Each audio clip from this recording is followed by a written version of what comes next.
సింగరేణి సంస్థలో పనిచేస్తున్న కన్వెన్స్ డ్రైవర్ల సమస్యలను వెంటనే పరిష్కరించాలని ఏఐటీసీ అనుబంధ కాంట్రాక్టు కార్మిక సంఘం రాష్ట్ర అధ్యక్షులు బుర్ర తిరుపతి డిమాండ్ చేశారు. సోమవారం ఎయిటింగ్ లైన్ కాలనీలోని ప్రెస్ భవన్లో ఏర్పాటు చేసిన మీడియా సమావేశంలో ఆయన మాట్లాడుతూ సింగరేణి వ్యాప్తంగా కన్వెన్స్ డ్రైవర్ల పరిస్థితి అగమ్య గోచరంగా మారిందని అన్నారు. సింగరేణి కోసం వేల కోట్ల రూపాయల విలువ చేసే భూములను కోల్పోయి ఉపాధి కోసం కాంట్రాక్టర్ వర్కర్లుగా పనిచేస్తున్న కన్వెన్స్ డ్రైవర్ల సమస్యలను సింగరేణి యాజమాన్యం కాంట్రాక్టర్లు నిర్లక్ష్యం చేస్తుండడం సరైంది కాదని ఖండించారు. న్యాయమైన వేతనాలు చెల్లించకుండా శ్రమ దోపిడీకి గురి చేస్తుండడంతో పాటు 30 రోజులకు వేతనాల నుండి కట్ చేస్తున్న 4,200 రూపాయలను సీఎంపీఎఫ్లో జమ చేయకపోతుండడం అన్యాయమని మండిపడ్డారు. ఇప్పటికైనా సంబంధిత అధికారులు కాంట్రాక్టర్లు స్పందించి కన్వెన్స్ డ్రైవర్ల సమస్యలను వెంటనే పరిష్కరించాలని డిమాండ్ చేశారు. లేని పక్షంలో తమ యూనియన్ ఆధ్వర్యంలో ఉద్యమాలను చేపడతామని హెచ్చరించారు. సింగరేణి వ్యాప్తంగా పనిచేస్తున్నటువంటి కన్వెన్స్ డ్రైవర్ల సమస్యలు పరిష్కారం చేయాలని ఈరోజు ఈ ప్రెస్ మీట్ పెట్టడం అనేది జరుగుతూ ఉంది. ముఖ్యంగా ఇలా కనీస వేతనాలు అమలు కాకుండా, ఇలా జీవోను అమలు చేయకుండా, ఇలా డ్రైవర్లకు 12,000 13,000 ఇస్తూ వాళ్ళతోటి వెట్టి చాకిరీ చేయిస్తా ఉన్నారు. అంతేకాకుండా ఇలా సీఎంపీఎఫ్ పేరుతోటి 2023 నుండి అడాక్ పేమెంట్ కింద 15% కట్ చేసుకోవడం జరిగింది. ఆ 15% సమస్యను ఇప్పటి వరకు కూడా తీర్చకుండా నానబెడుతుంది సింగరేణి యాజమాన్యం. ఇలా డైరెక్టర్ చైర్మన్ గారిని అడిగితే డైరెక్టర్ల మీద పెట్టుతాడు, డైరెక్టర్లను అడిగితే కింది అధికారుల మీద పెట్టి దాన్ని ఇలా కాలయాపన చేసే ప్రయత్నం చేస్తా ఉన్నారు.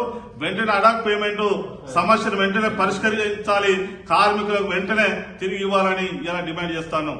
రెండోది, ఏదైతే 2024 మార్చి నుండి ఇలా 36% అంటే 8,428 రూపాయలు ఇలా సీఎంపీఎఫ్ లో వాళ్ళ అకౌంట్ లో జమ కావాల్సి ఉన్నప్పటికీ 2025 మార్చి వరకు కట్ చేసినటువంటి డబ్బులు ఏవైతే ఉన్నాయో ఇలా డ్రైవర్ల అకౌంట్ లో సీఎంపీఎఫ్ లో జమ చేయాలని దీన్ని మేము సింగరేణి యాజమాన్యాన్ని డిమాండ్ చేస్తా ఉన్నాం.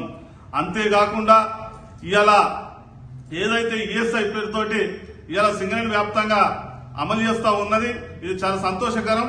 కానీ ఈ రోజు 21,000 సీలింగ్ పేరుతోటి ఇలా 2,500 నుండి 3,000 మంది ఉన్నటువంటి కన్వెన్స్ డ్రైవర్లకు ఈ స్కీము వర్తించకపోవడం వల్ల ఇలా కార్మికులు కూడా ఆందోళన చెందుతా ఉన్నారు, వాళ్ళ కుటుంబం కూడా ఆందోళన చెందుతా ఉంది.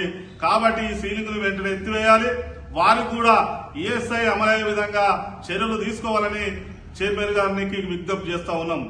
అంతేకాకుండా ఏదైతే ఈఎస్ఐ అమలయ్యేంత వరకు ఇలా కన్వెన్స్ డ్రైవర్లకు ప్రతి ఒక్క డ్రైవర్ కూడా హాస్పిటల్ సౌకర్యం కల్పించాలి, హాస్పిటల్ బుక్కులు ఇవ్వాలి, వాళ్ళని ఇన్ పేషెంట్ గా అవుట్ పేషెంట్ గా అన్ని రకాల వైద్య సేవలు అందించాలని ఇలా Singareni contract workers union AITC నుండి డిమాండ్ చేస్తా ఉన్నాం.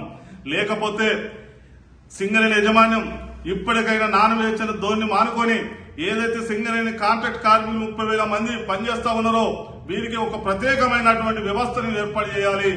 వారి అకౌంట్ లో వారికి స్వయంగా డబ్బులు వేయే విధంగా ప్రతి ఒక్క డివిజన్ లో ఒక పర్సనల్ అధికారిని, ఒక క్లర్క్ ను పెట్టి ఈ కాంట్రాక్ట్ వ్యవస్థనంతా కూడా వాళ్ళు పరిశీలించాలని సింగరేణి యాజమాన్యాన్ని డిమాండ్ చేస్తా ఉన్నాం. లేకపోతే సింగరేణి వ్యాప్తంగా కన్వెన్స్ డ్రైవర్లందరినీ ఏకం చేసి హెడ్ ఆఫీస్ కూడా ముట్టడించడం జరుగుతుంది. ఈ మీడియా సమావేశంలో ఏఐటీసీ కేంద్ర నాయకులు రాజరత్నం, సురేష్, శంకర్, సదానందం, కొప్పుల లక్ష్మణ్, సాదుల శ్రీనివాస్, ఎండి మోహినుద్దీన్, రామకృష్ణ, రాజేష్, పూదరి శ్రీనివాస్ తదితరులు పాల్గొన్నారు.